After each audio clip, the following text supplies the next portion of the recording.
Hey there, welcome to a new episode of the Art Chains podcast. Here we talk about art, NFTs, and music on the blockchain.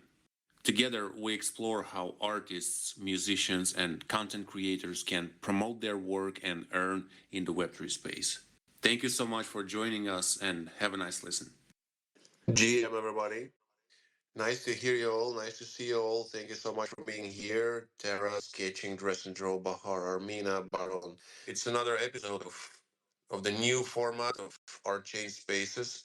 It's pretty much the flexible ones, the flex spaces where we are discussing mostly how to be an artist, how to market yourself, how to build a better branding for yourself, or maybe if it doesn't make sense personally to you, what can how can we help and what can you do to promote yourself and your art.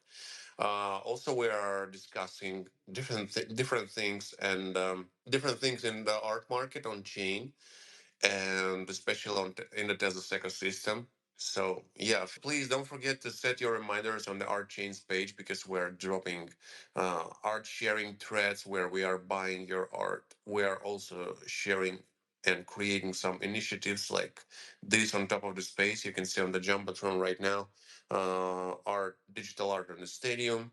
We brought your pieces on Tezos on the Limassol Stadium, and during the game we made the exhibition, which was super insane. And I will talk about that a little bit more later on. But I wanted to welcome our guest, our co-host Ion, GM, and Ted Sup. How are you doing, bro? GM, man. Yeah, man. Like you're giving me so much credit, and he does this, he does that. At the end of the day, like in terms of art and stuff, you guys have much more experience because it's hands-on. I'm just trying to do my part as much as I can and try to help people with what I do know. But yeah, I've been liking the spaces, man. Like I'm really glad we brought them back. We used to do them what 6-ish months ago, and I think we did them once, and then decided that life got in the way. But yeah. Heck yes, sir. Thank you so much. So yeah, just wanted to respect the format that we had before, and let's start with me and you in the beginning, and then we will start talking more to our guests. But today, I really wanted to start with the question. Actually, I have a question to you, Ian, and maybe you would be able to share some perspective and pour some light on that. What do you think about the last topic that we had on the previous space this Monday? By the way, guys, this space is recorded, has been recorded and already published on Spotify, on Apple Music. So we will post it today. Please stay tuned. So, yeah, we started discussing things like personal branding and if it work for human being, does it work for human beings or not? And I've been thinking a lot about that. And here in the space, in the Web3 space, in the art space, we have so many talks about to establish yourself as an artist, as a successful artist, as artist who is always constantly on the demand. You have to build a proper branding, a personal brand or your art brand. And one idea came to my mind. Last space we were discussing that question with Para, with Retro, with a few more friends, and I love the fact that many people are actually disagree that you have to become a brand because you're a human being, you're an artist, you're a creator who are constantly developing and evolving and changing. And from the other perspective, you've been building a pretty solid, pretty big project that was 100% community driven, let's say. And one idea, like a long story short, one idea came to my mind, like what is the building a personal brand and building a community, is that a different thing or the same? I have some vision on that, but I really wanted to address this rough question to you and hear from you first, if you don't mind. That's a crazy question, man. You're asking if a personal brand or like building a personal brand is the same as building a community. Is that like, did I get that right? Something like that. Yeah. Imagine that. Are those things separate, or are they the same, or are they similar, or are they connected? And can you do one without another? I think that's the core point. Can you do one? Can you build a personal brand without a community, or can you build a community without a personal brand? How do you see that, especially for artists? How do you personally see that? Not, not trying to pretend that we're an ultra experts in everything. Just your personal opinion. How do you see that?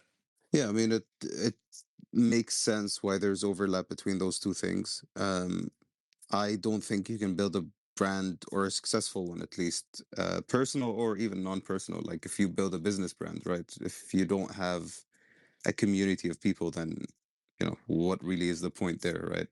Like you need to have people that support what you do and people that really like what you're doing, and kind of having these community members, if you want to call them that, that is kind of the essence of a personal or even like a brand in general. So I think they are practically the same thing. Um, I would more so urge building a community because obviously you have more kind of personal interactions, you have better people, and if you start off with building the community and then transforming that into a brand, it's much easier than building a brand and then trying to get a community from there.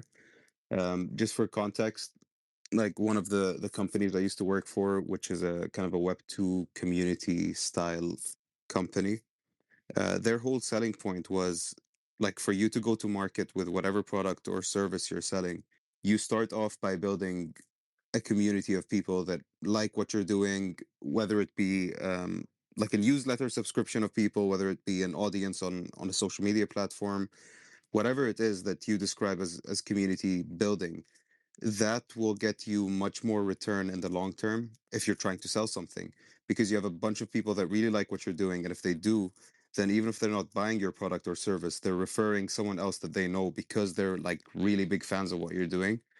And referrals spread like wildfire, man. Like that's a very, very big thing.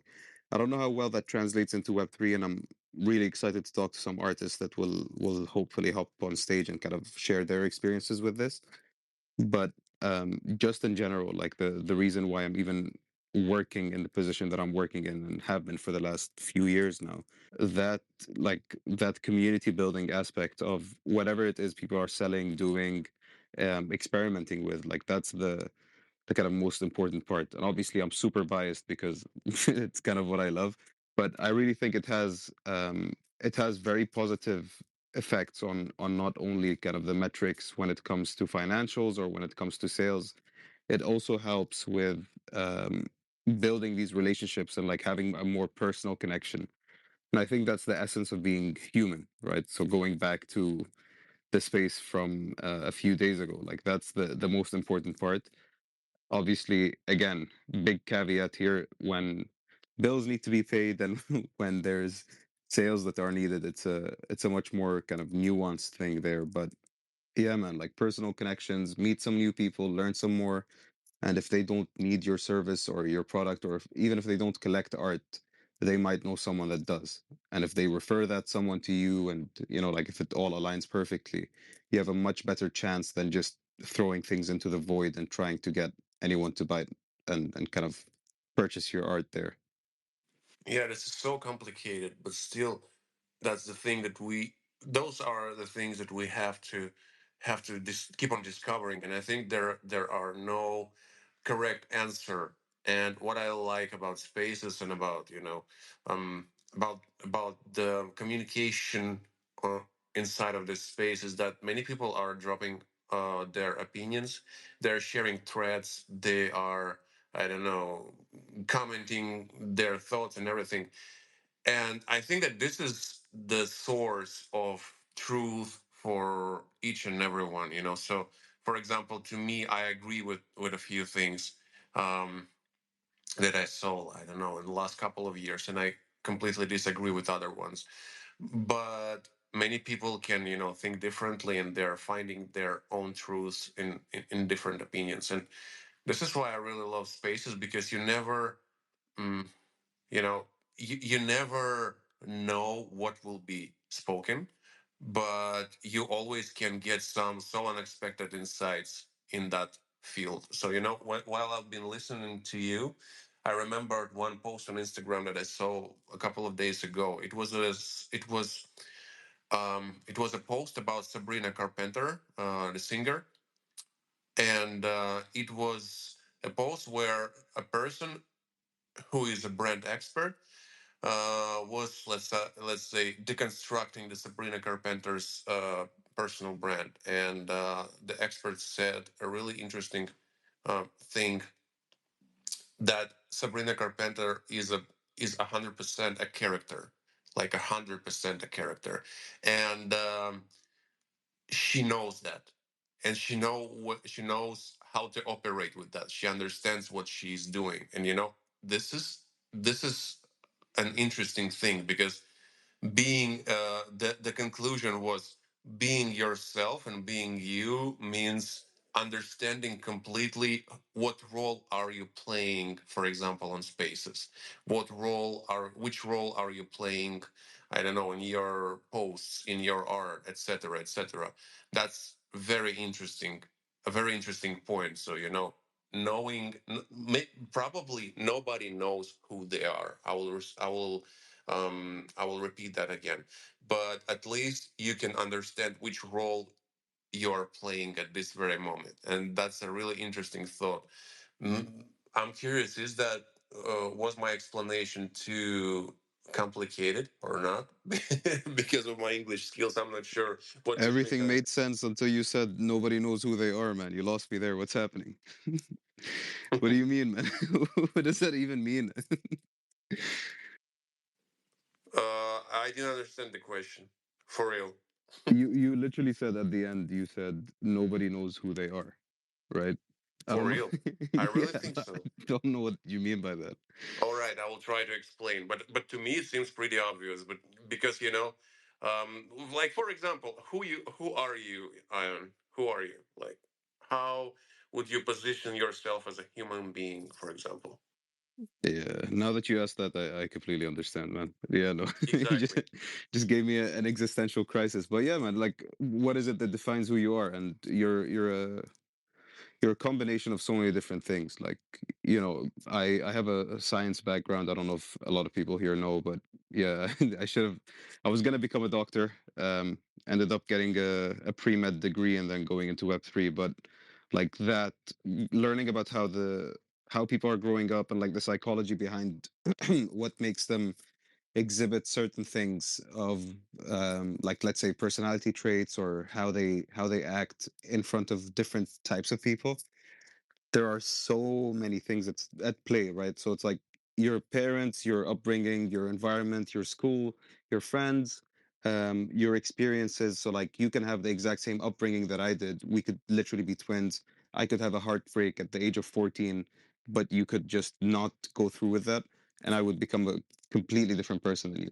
Right. So there's so many things at play here. And then obviously as you grow older, you kind of have so much more at stake too. So like who are the people that you're associating with, and what's your job, and who are you in terms of all of that. So if you ask me who I am and I say, oh, community manager at Tezos, okay, that's in this specific context. And then if you ask me outside of that, then I'm someone else. And if you ask me in Arabic, then I'm a completely different person. Like there's so many different nuances there. I don't know how that's tying into personal brand, so I'd love for you to touch on that. But yeah, that's a very cool point, man. Yeah, yeah, that's what I mean. And defining who you are, like what I was trying to, to connect the two dots. Like the first thing, like the first couple of years here in the Web3 space, I've been learning a lot from other people, because I had like zero knowledge about everything that is going on. And what I been consuming, like one of the core ideas was to establish a brand for yourself as an artist to sell constantly. And I was like, that makes sense from the business perspective. And I've been into different businesses and commercial things for a while. And yeah, I agree. I agree. As a brand, you have to establish yourself. So we discussed that. Like, for example, if you say Coca-Cola, you know that it's about a tasty, sweet drink, but you cannot be a Coca-Cola that is doing, I don't know, motorcycles. That's weird. So you have to stick to that. But then, after a few years here in the space, I started understanding like one thing that is bothering me a lot. I realized that maybe even I disagree that you have to use those, let's say, business principles to build yourself a brand, because it's Para articulated that extremely well. She said that on the last space, she said that trying to build a personal brand is somehow dehumanizing yourself. And when I asked you, and like who you are, you said I'm a community manager at Tezos. But that's not the whole point, I believe that you are way more, and that's so spiritual thing, and but yet it's so important for, especially for artists who are creating something that is super important for the humanity. They are reimagining the reality for the future. I believe that artists have such a mission. um James, I mean, I see you. So yeah, and as a creator, as a super brain, as a super soul that has to redraw the future and draw different ways for humanity to grow, isn't that really dehumanizing to establish a self, like a personal brand for yourself? I think it's cutting so many things off from yourself, from your life, from your creativity and stuff. So pretty complicated topic, but I'm happy that we are here on that point, to discuss it and to exchange opinions. So yeah, we had Sketchlight with the hand raise. So GM, my friend, how are you doing? And feel free to add whatever you would like to add to the conversation. Thank you. Hey, yeah, GM guys, happy to be here. Just first of all, I want to say thank you.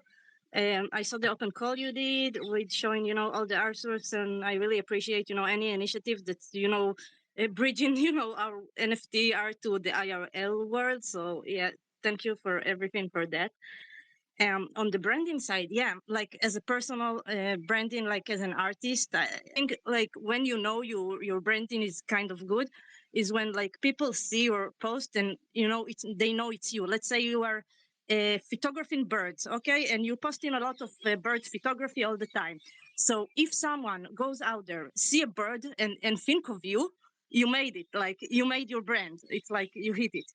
And but also it's interesting because we wear so many hats, kind of thing. Like Ian said, he wears one hat as a community manager and another hat as I don't know if an artist or other things he does. So it's kind of, when you are doing a brand, it's kind of a paradox because you want to make your brand successful, but then if you want to try something else as an artist, let's say I'm a photographer and suddenly I want to try AI, so I'm basically will hurt my brand, kind of thing. So sometimes it's important to keep your brand good, but it's hard because it's also kind of limits you.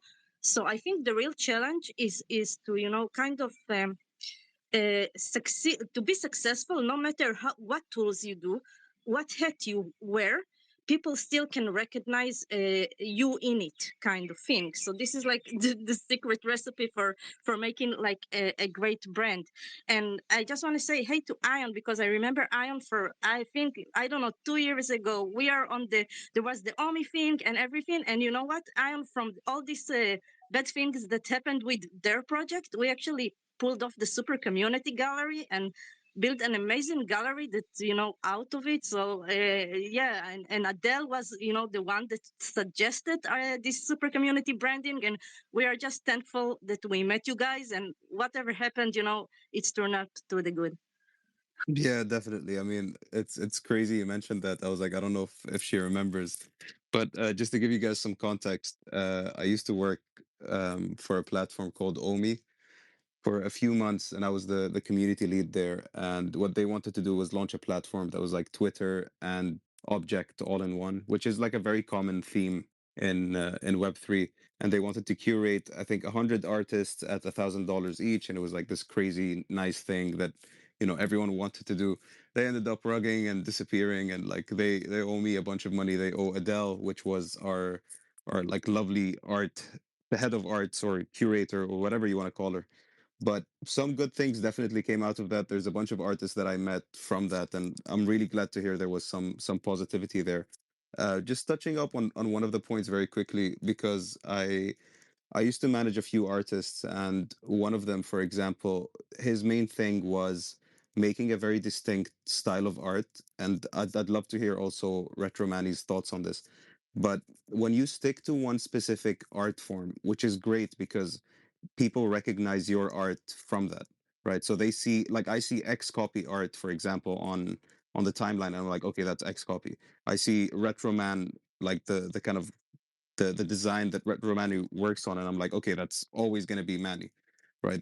Is there a problem there for artists when they want to kind of pivot into another art sector or art style or art design? Like if for example, Manny wants to start doing photography, will it have a negative effect on his audience? And also, will he get the same reception that he's getting for his art? It's like a very complicated thing to look at, but I just wanted to like open the floor for that, because I think it's a very good point, because there are so many positives about having your own art style, right? And having something that people recognize you for. But then if you try to like exit out of that, then can you and will you, and does it limit you from doing that because you're known for one specific thing? Like if Picasso starts becoming, if Picasso decided to become a Formula One race driver, he wouldn't get the same reception. So like yeah, I'm very curious to hear your thoughts on that, and kind of opening the floor for everyone here to jump in, because obviously you guys are artists. I'm not the biggest artist. We'll go back to you, Sketch, just to cover that point, and then we'll hear from Sam Gallery. Yeah, thank you. Yeah, I will go quick. I just want to say, yeah, when an artist, like, let's say, yeah, I'm doing only light painting photography. I'm only using the camera. I'm only a photographer. I actually been thinking maybe trying some other tools, but I just didn't have the time to experiment yet. But I think the secret issue is. Your creation, it doesn't matter what tool you use. You can create your own language, like your own branding, when you because you have your own style. So you can do painting, you can do photography, you can do AI, whatever, but you have your own language, your own style that you are showing out there. So basically the tool issue is just another thing we should keep aside and focus of what the artist is showing. Definitely. Yeah. Sam Gallery. Hi, how are you? Great. Thank you. How are Hello, you? brother. How are you? I'm fine and thank you. I am a digital artist and photography emotional, and my camera and photography and my collection very good and black and white and Photoshop experience 10 year and color grading Adobe Photoshop CS6 and my collection very good and my object journey 1 year plus and my art is very beautiful. I work hard to make it. I can you will like it. Uh, my object account visit and my collection everybody check out, and I 100% sure and everybody choice, and my collection look and beautiful, and my Twitter pin provide and my object pin object link customize my bio and visit my object account and any collection your expect your space and very good I expect your uh, space myself very important and if you don't mind I direct comfortable and talking and uh, I like it my very problem dollar and my collection ready but uploaded dollar problem and any collection choice in my object account visit and any collection please everybody support and art chain and I like it your voice and like it your and your big fan. And you just my object account visit any collection. Please my request your space. I expect my first step. Thank Yeah, you so so much. thank you for sharing. Just super quick, just to make sure we're on topic here. We like I love seeing new art and I love hearing about new art. I'd love for you to contribute to the discussions and obviously like have a more organic feel to how we're doing these things. Yeah, just no shilling, guys. At the end of the day, like this is what we're discussing. Like, how do you share something properly? And I think, yeah, I will check out your art, but please, like, guys, this is definitely not the way, in my opinion. Yeah, Uh, man. It's sorry for the no, go interruption. ahead, man. But yeah, Ion, Terra will witness that. Terra knows that once you are on Dark Chain space, we have to once you are a co-host, you have to be interrupted, and you have to interrupt hosts and co-hosts. That's the culture, and please respect that. And but yeah, regarding of what you said, to what you said, I think that like I got used to I think that this is the reality that some folks are new to the space, and some of them are having like some of them are like struggling, speaking in English in spaces, and sometimes they just really like don't understand how to operate properly, and they're start chilling where it's not the thing to discuss. But to be completely honest, I really wanted to quickly probe this on top. I hate to interrupt them because for many it could be one of their first spaces ever, and they're speaking publicly. So I don't know what to do with that, to be honest. So like we have to respect the conversation, but at the same point of time, we're here to support artists. So, to me, it's a huge freaking dilemma. So I have no idea what to do here. So just to bring you a bit more perspective, why am I not interrupting the shilling on the spaces? I'm trying to wait patiently, and basically, I'm doing pretty the same that you just did. Like I'm trying to explain to the people like this is not the thing to do at this particular space. But yeah, probably we will be having more platforms to show. Anyways, explained myself, explained the situation, and let's jump back to the conversation about personal branding. We actually have Retro and Mazi and Dress and Draw, and somehow we don't have Terra yet. But anyways, waiting for him. I wanted to quickly draw your attention to the post on the Jumbotron. It like I'm low key agree with that guy. He's saying that the most legit way to build a personal brand is to do impressive things. I like this idea because it's a little bit abstract, but I think that for artists, it can be applied organically because artists are those people, those minds who are actually here to do impressive things. And somehow it reminds me one guy, Pablo Rochat or Rocat, I'm not sure. This is the guy. He's a creative director. I'll try to find his page. Pablo Ro. Yeah, here he is. So this guy is doing weird things like this. Check out the Jumbotron, please. Um, like super creative, but super really, really weird things. Um, and he established a personal brand by doing those creative things. Like I don't know. He was once. I remember one of his campaign was he created stickers in the shape of AirPods, Apple AirPods, and he been sticking putting those stickers on the floors in offices, on malls, everywhere where people are walking, and people were stopping by and trying to put up those AirPods, but those were stickers. which is, it's not a huge prank. Let's say it's not the biggest humor in the world, but this is something that is, it's interesting, it's weird, it's something that I never seen before.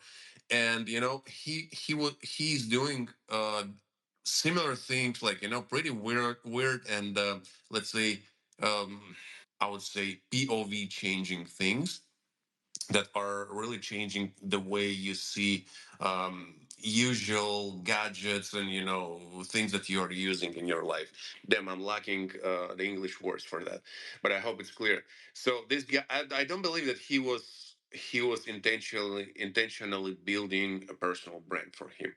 It seems to me that he was just, he was so excited to create some weird stuff, and this stuff went viral through years, and this stuff built a personal brand for him.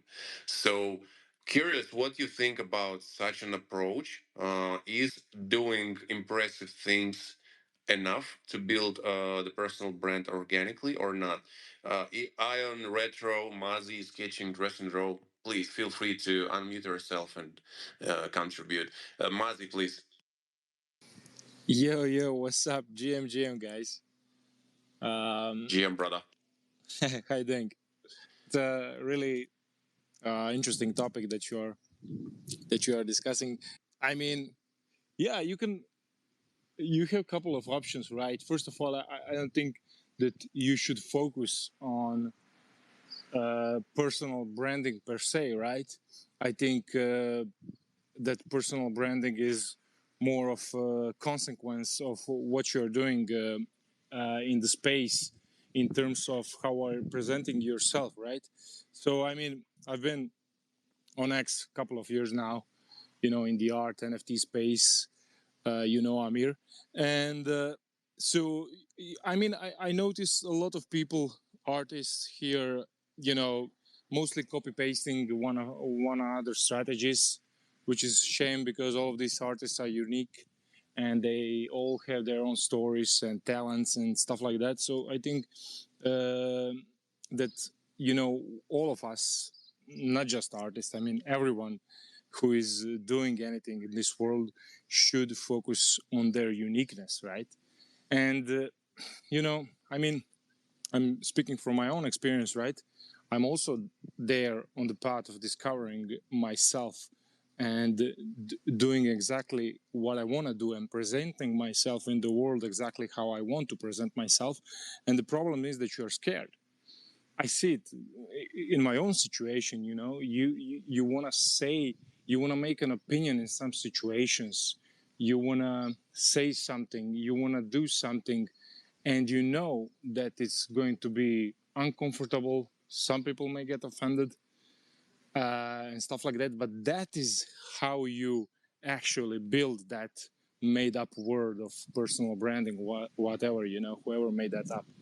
That is how you differentiate yourself, or I mean, if you are, if you are a bit like, socially not awkward, but socially, you don't really care what people think of you. Like, I don't know, these guys, YouTubers, I Show Speed, or someone like that. If you're crazy, you could find a way, easily to get the attention of other people if that is what you want, right? That's also an option, and I don't really judge that.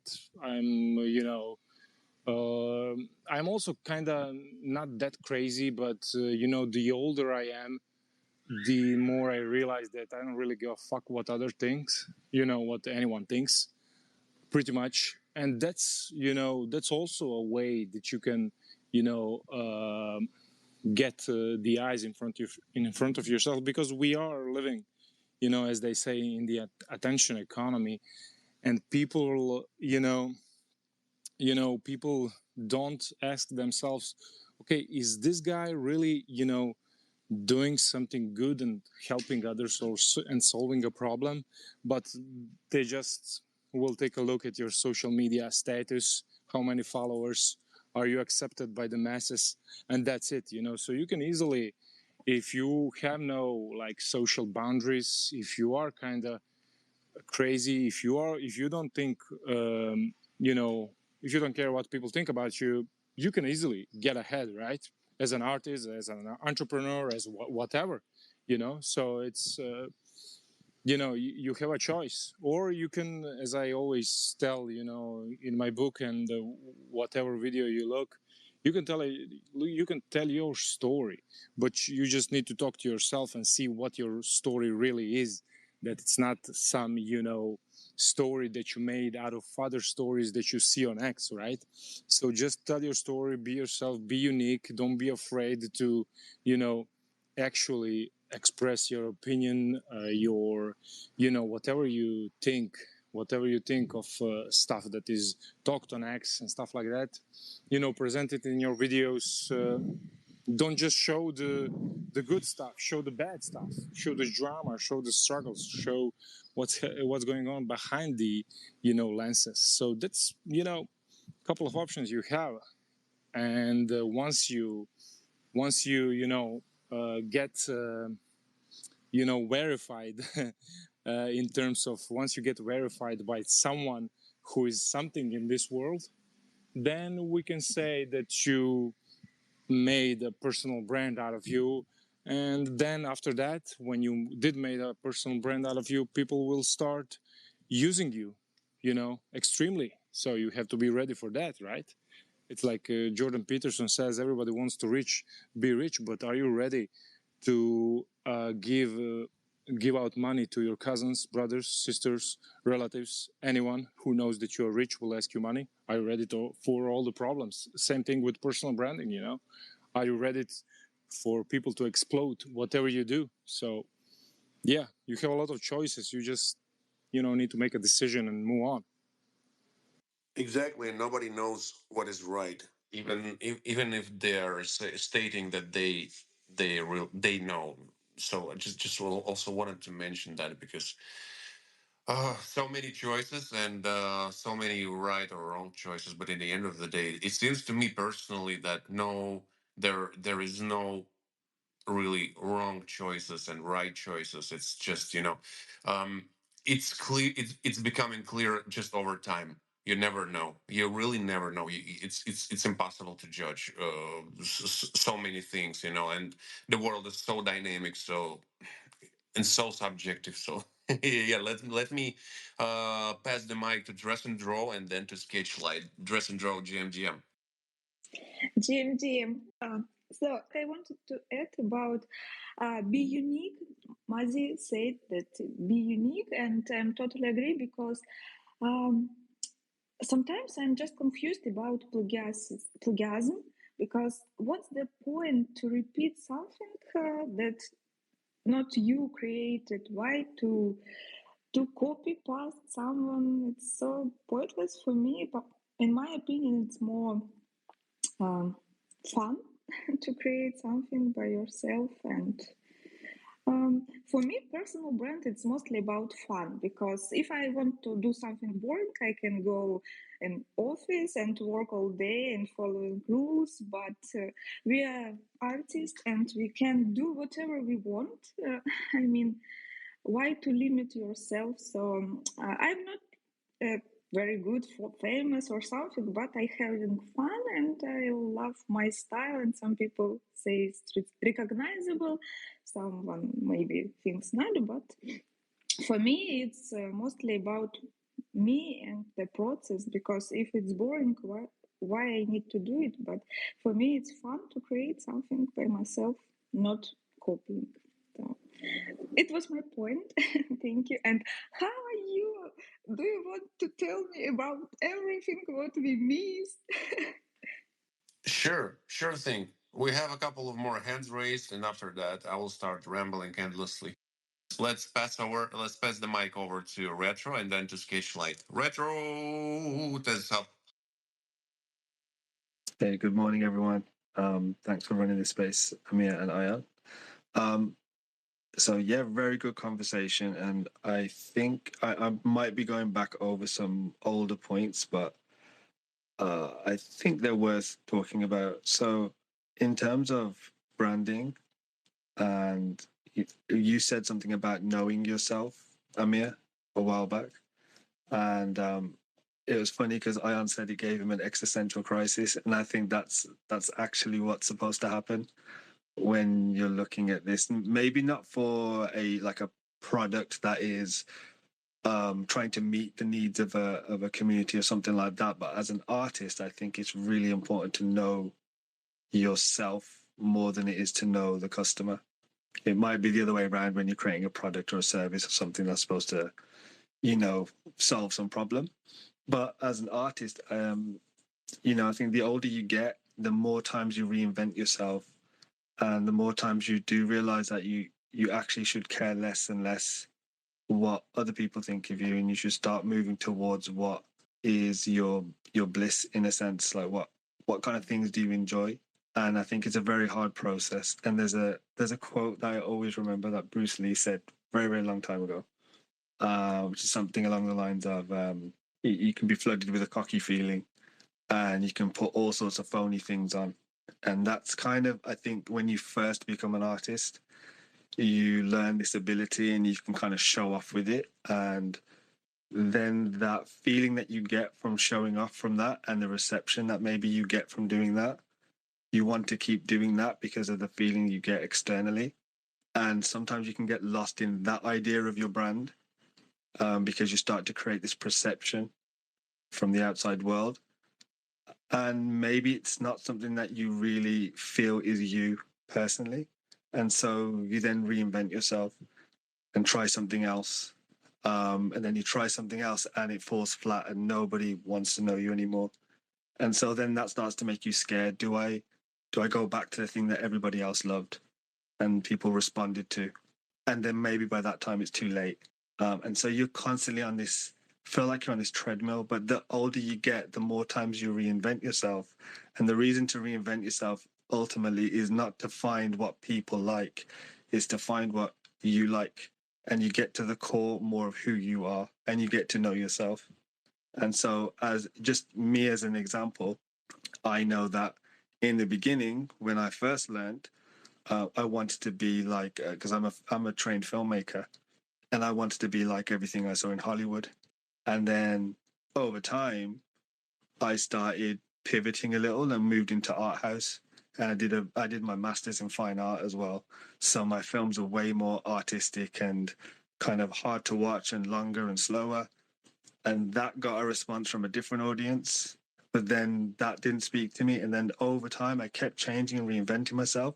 And then same when I moved into digital art, or I kind of revisited digital art, it changed again. And then I got a response from one thing I was doing. And then I pivoted again. And then suddenly the attention dropped and I didn't get the same attention at all. And all of it kept moving back for me to becoming more like a child. And that was actually more my authentic self.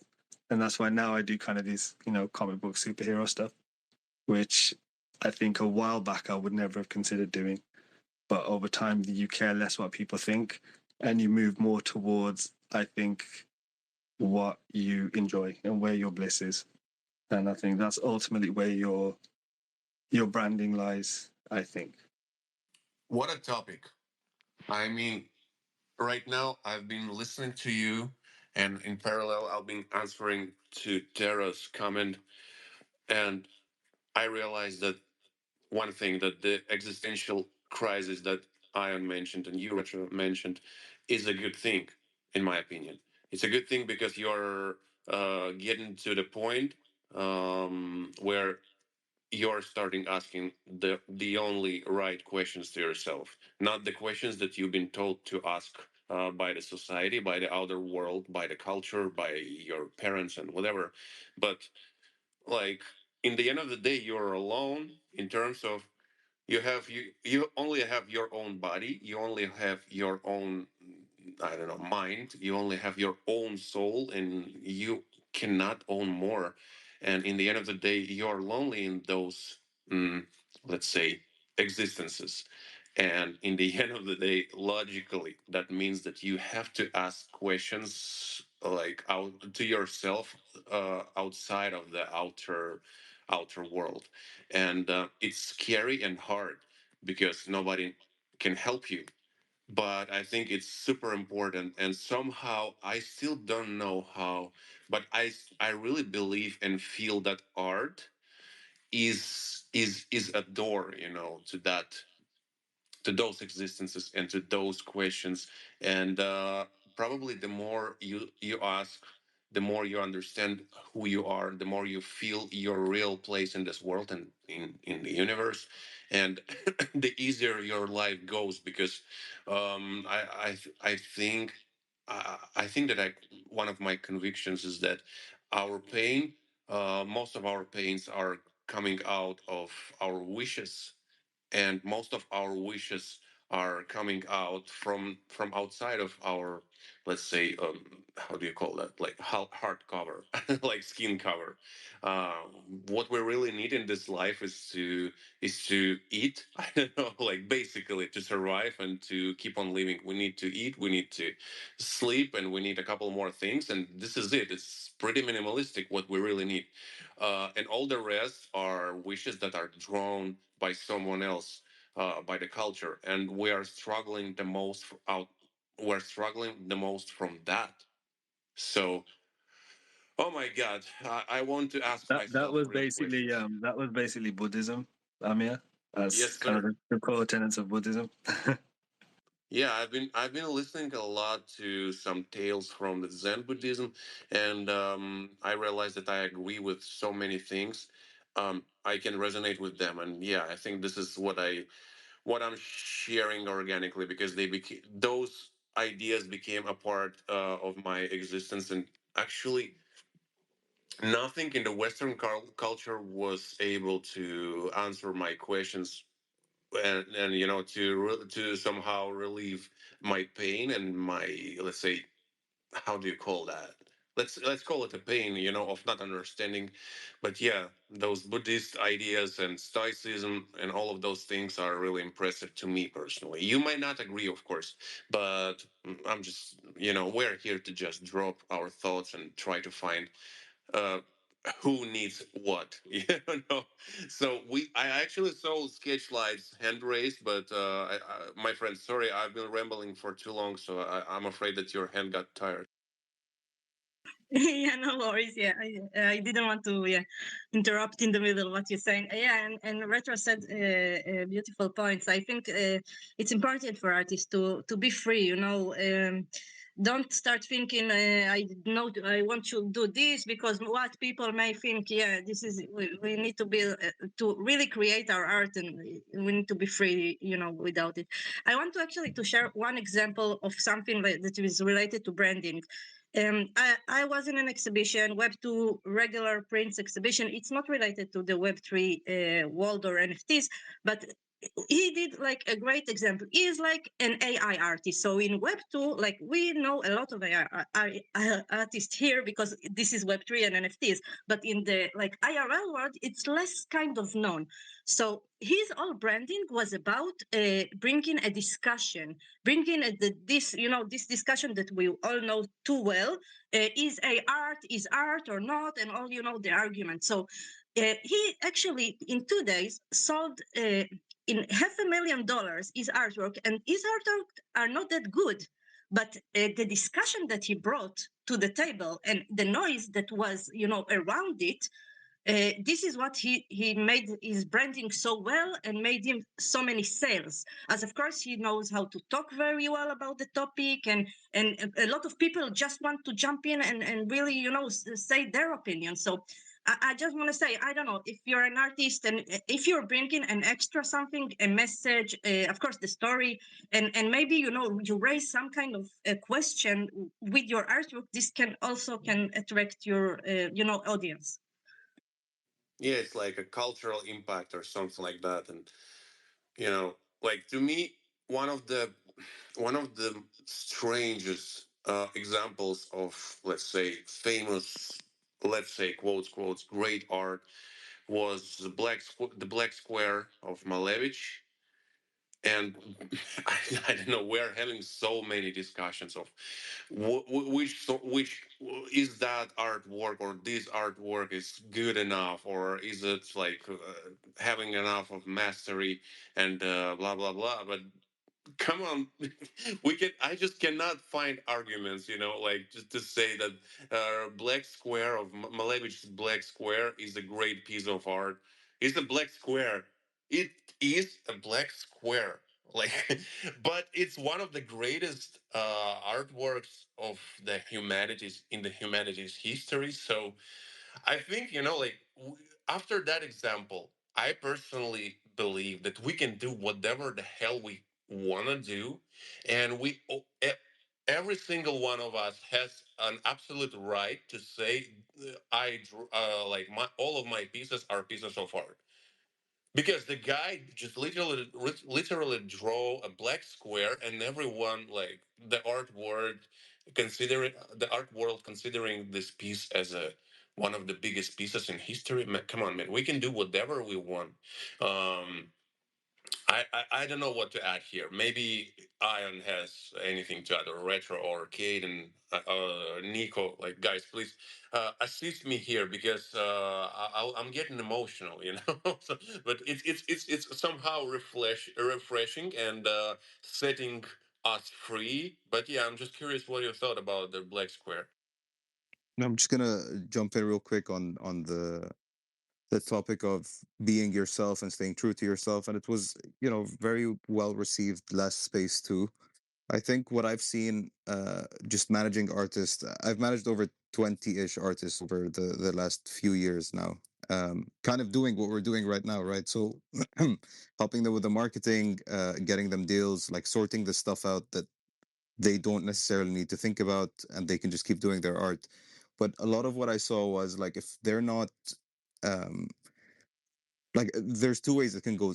If you really want sales and you're not really high up in the kind of food pyramid of being an artist, then you almost need to play the game of what's the niche and what are people liking, and almost like kind of sell yourself to make sure that you're getting the sales that you need, which is a horrible thing to do. But obviously, sometimes, life comes first. You need to get money. You need to, like, sort out some stuff there. So it's a very, very hard thing to navigate. And then the other is, obviously, you stay true to who you are and do everything you want that way, but also realizing that that might not have direct rewards.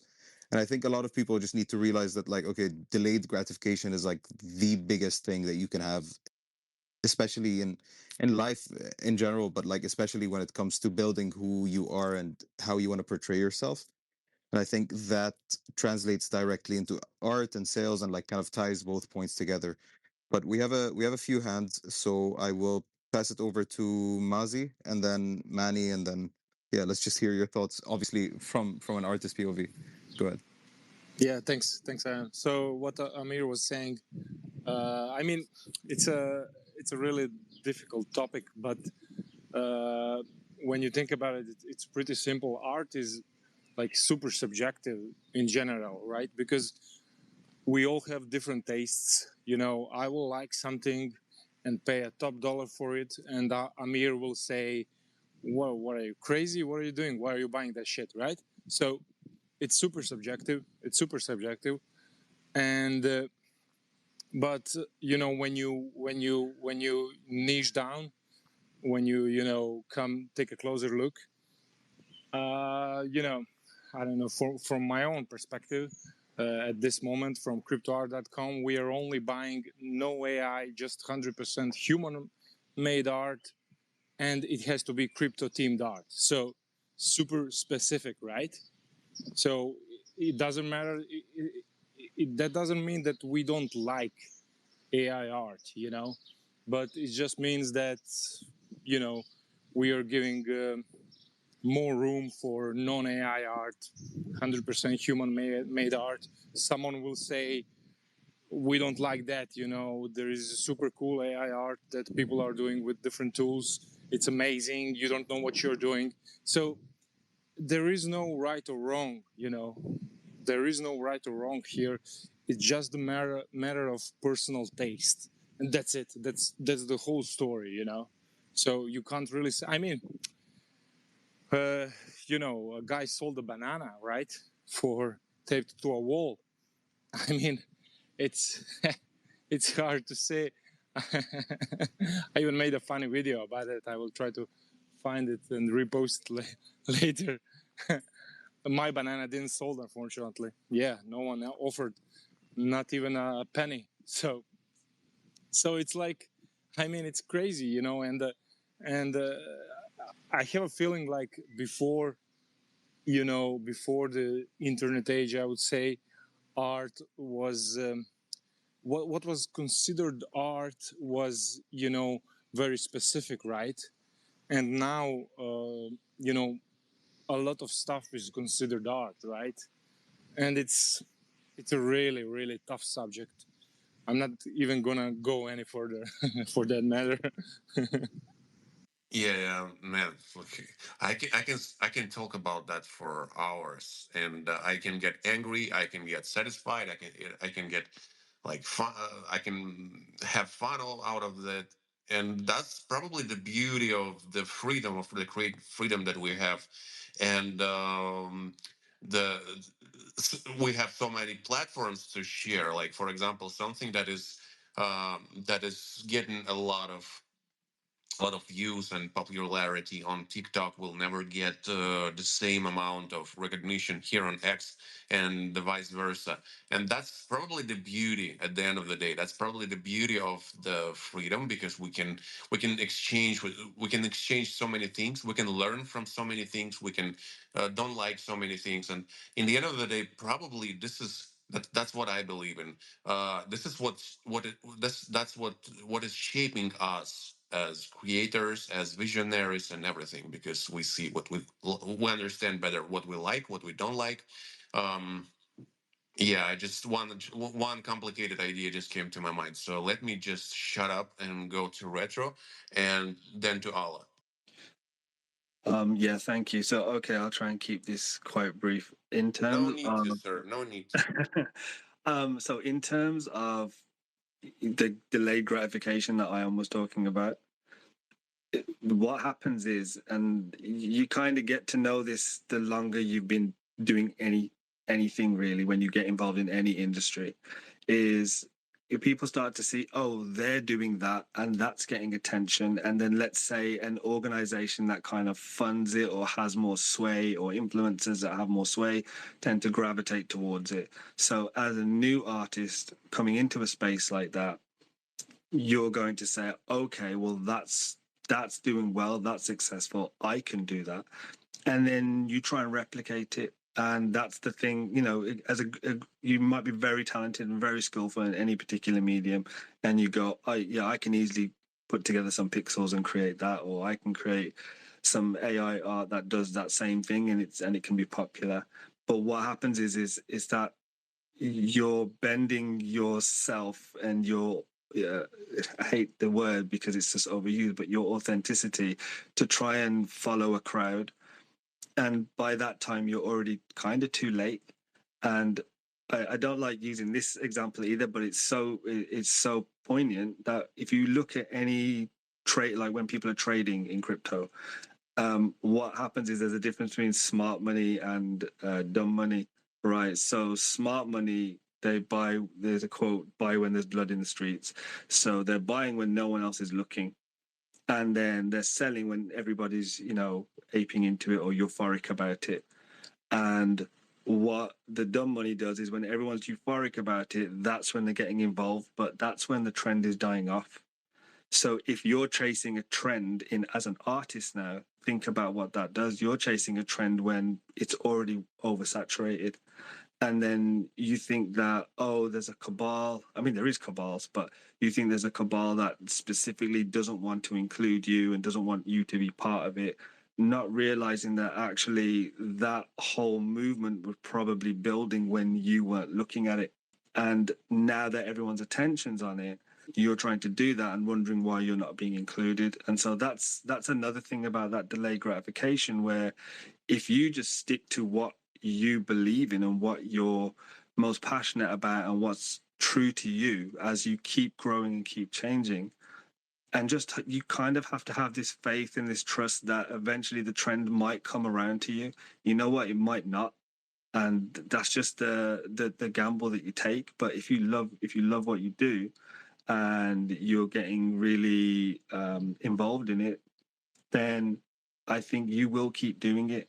And if it's not working, you'll keep iterating, and based on how you feel and if you're passionate about it, you'll change a little bit and not worry too much about why is no one looking? Why is no one looking? Why are they not paying attention to me? Because that ends up breaking your whole kind of character, and it makes you do things and behave in ways that you wouldn't normally. And I'm saying this from experience. I don't do this in the Web3 space, but when I was a young filmmaker in my 20s, man, I was like really angry and frustrated that people weren't paying attention to me and thinks this wasn't working and that wasn't working, and they're only looking at those people, and then kind of being a victim in my own narrative. But I think the moment that I started going, okay, I'm just going to do what works for me and just really double down on it, it's weird how things then turn around. And there's not a lot of, like, some people think that I'm very successful. Some people think I haven't really made it. I'm not where I want to be, but I'm still doubling down on what I enjoy doing. Sometimes it's frustrating. Sometimes I feel like, yeah, it's where's the end goal? But the bottom line is I do still enjoy what I put out and what I create. And every time I do it, I'm trying to get closer towards what is as true to me as possible and not chasing trends. And I think if ever I find myself chasing a trend, or feeling like I'm being left out or FOMOing in on something, I like kind of have to check myself. And it's important to do that, I think.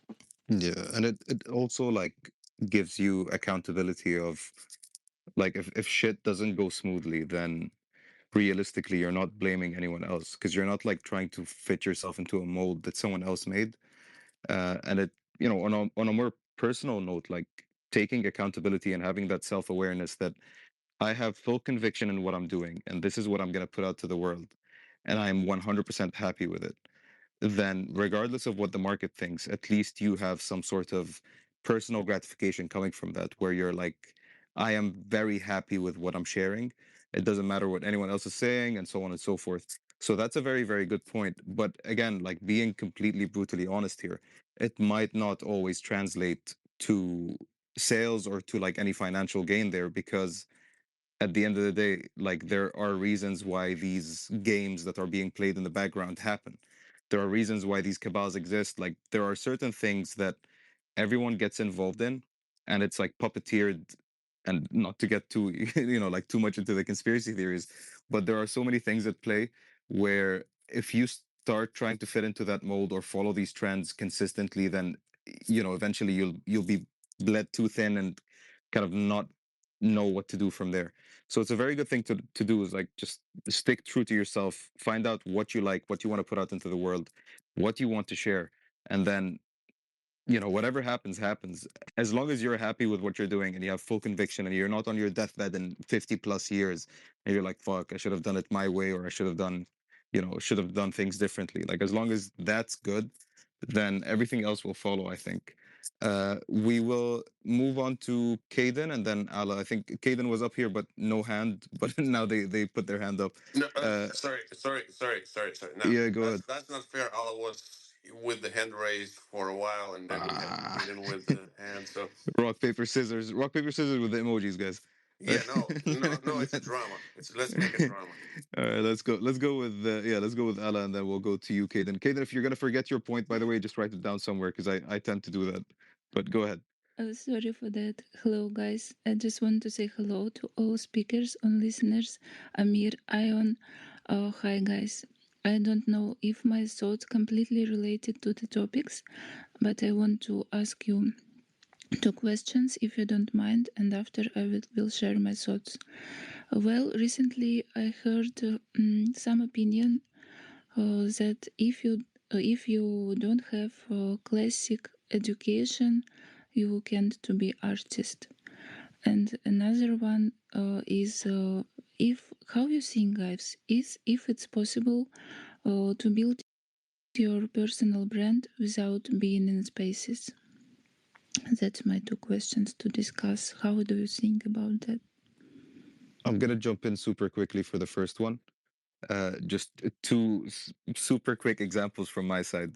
I worked as a sous chef for a few months with zero training at 19 years old, right? Like I just loved how I loved cooking, and I grew up cooking, and I was quite good at it. So I ended up working at like one of the higher roles you can get as a chef, which is crazy. Never went back to it, but like I didn't need any classical training.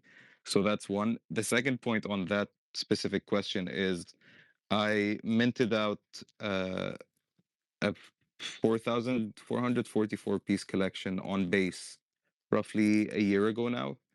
And I'm not classically trained as an artist, right? I put some pieces together and I used a tablet to draw some stuff and it went well, right? So like there's so many things at play here. And obviously selling out is just a way to kind of emphasize that example, but it doesn't have to be selling out.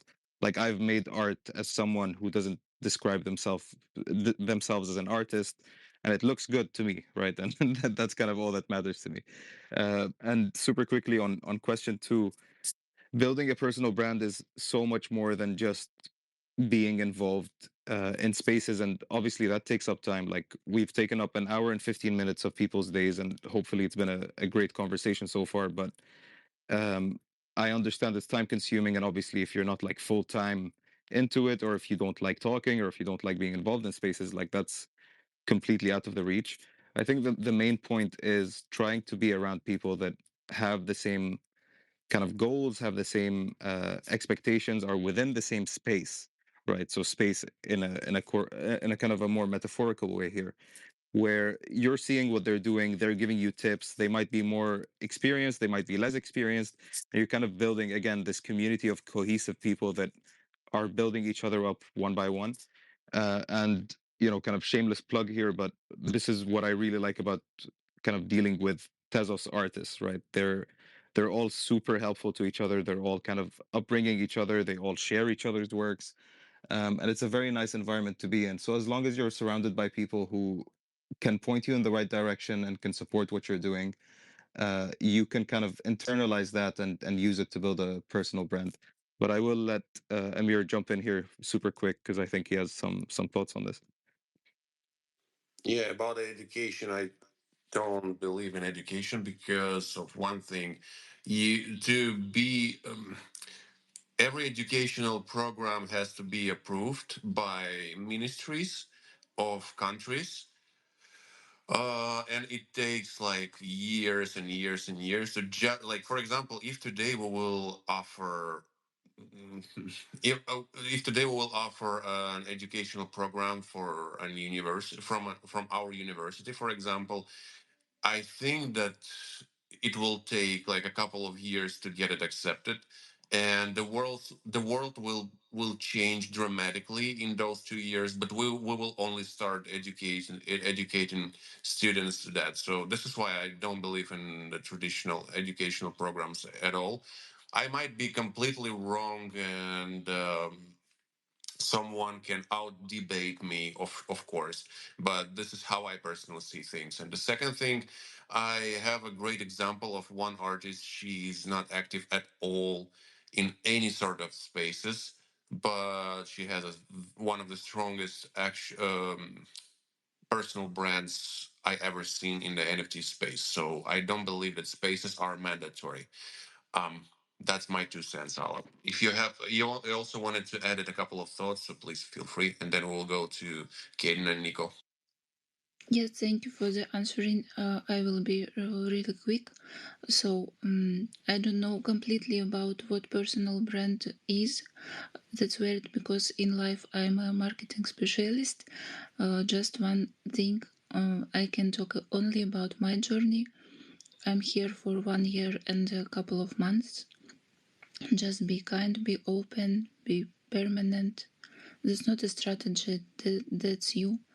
And probably one thing will help to the artist. Maybe everyone knows it already, I don't know. If you have a story behind your art, you can talk about it by different ways. So not the same story every day. You can share your story by different ways. That's it. That's the best answer option from my end here. I totally agree. Um, I totally agree here, and I have so many thoughts on that again. But yeah, we meant to have a 30-minute space, and now it's almost half an hour. Classics. Nico, GM, what's up? I am here. It's been a while. And I just actually wanted to quickly share my experience when it comes to chasing trends. I've been here for over 5 years now, and I've seen a lot of artists unfortunately chase trends and then actually being sorely disappointed at the end of the day.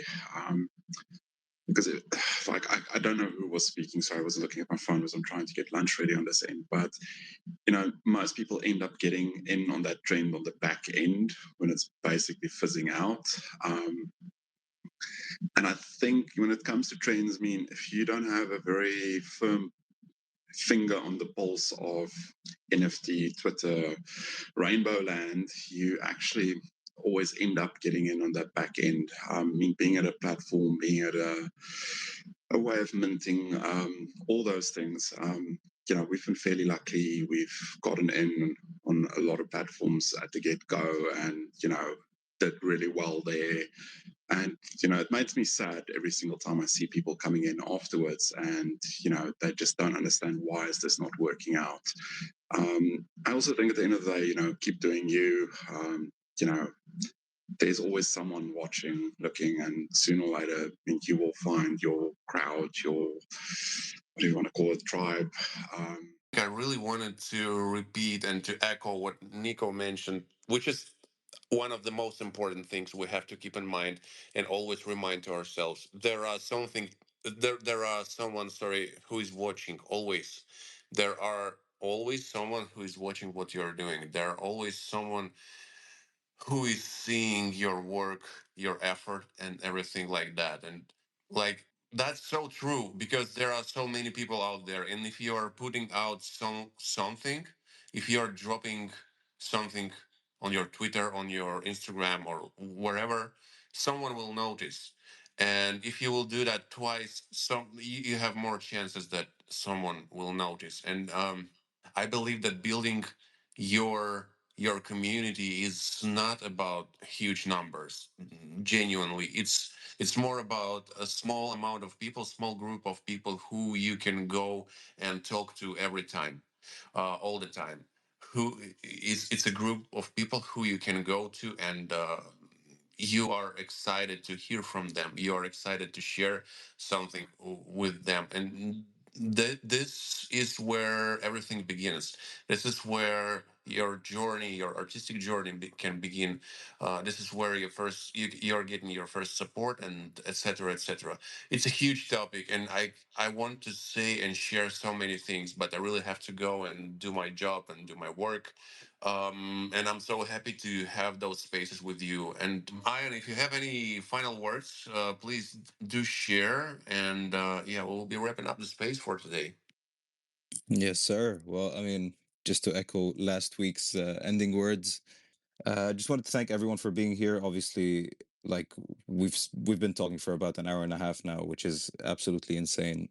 I don't usually do spaces anymore. I had a phase in like 2022, 2023, where I was hosting like 24-hour spaces and stuff. So I kind of exhausted all of my talking abilities there. And obviously, I have a bunch of meetings that pertain to my role, kind of as the 9 to 5 stuff.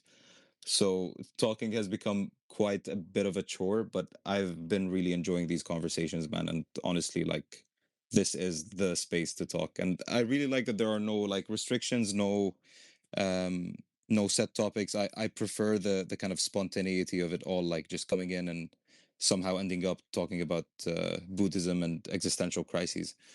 But yeah, as always, thank you so much for your time. We'll probably book in another one a day before again. And we'd love to see all of you there. If not, then on the next one. But yeah, if you guys have any topics, by the way, if you guys have any questions, any ideas, any things that you want us to go through together, just shoot me a DM or even message Amir, and we can start like adding more structure to it. We can start doing more personalized things. We can start running through people's portfolios. We can make it as much fun as you guys want it to be. So obviously, any ideas, anything here is welcomed. But yeah, thanks one more time, and passing it over to Amir to say his goodbyes. Yeah, thank you so much, man. It's a huge wrapping speech. Yeah, let's just meet. Let's just keep on meeting on our timelines. We will start collecting your art through our quote tweet thread from this Tuesday. So we'll be doing that today. Of course, again, we will be sharing what we collected, highlighting your pieces. Also, probably today and tomorrow we will be dropping some heavy bombs in terms of content. Of course, we actually yesterday and the day before we made a pretty complex research about our stadium initiative, and surprisingly, we figured out that our initiative was the first in its kind in the human history where NFT art went live on the stadium during the match, and pretty nobody did that before ever. So it's so cool, and that's so unique. So we're working with medias now, trying to convince them to write about us, so we will get more coverage. Artworks by winners will get more coverage. Submitted artworks will also get more coverage because we are mentioning all the artists who submitted their artwork. So yeah, let's see where it goes, and let's see how quickly we will get famous, all of us, and successful. So yeah, thank you so much for being here with us. Thank you so much for listening. Please turn on your notifications and drop a follow to the Art Chains page, because this is where you will be getting the freshest news and updates about the upcoming spaces. Drop a follow to Ion, because he is the person to go in the Tezos ecosystem and ask questions and complain about everything. To complain that Tezos Foundation is not supporting your art. So yeah, joking for sure. And yeah, yeah, keep on creating, and thank you so much for doing this. I'm getting a lot of inspiration from your artworks every single day. So yeah, again, grateful to all of you, and see you soon on Twitter timeline and in the next spaces. See you soon. Have a nice one. Bye bye. Thank you for listening to this episode of the Art Chains podcast. If you enjoyed it, give us a like, subscribe to our channel, and share the episode with your friends. It was me, your host, Amir, along with our amazing guests. Don't forget to listen to the Art Chains podcast on all streaming platforms. And thank you for being a creator.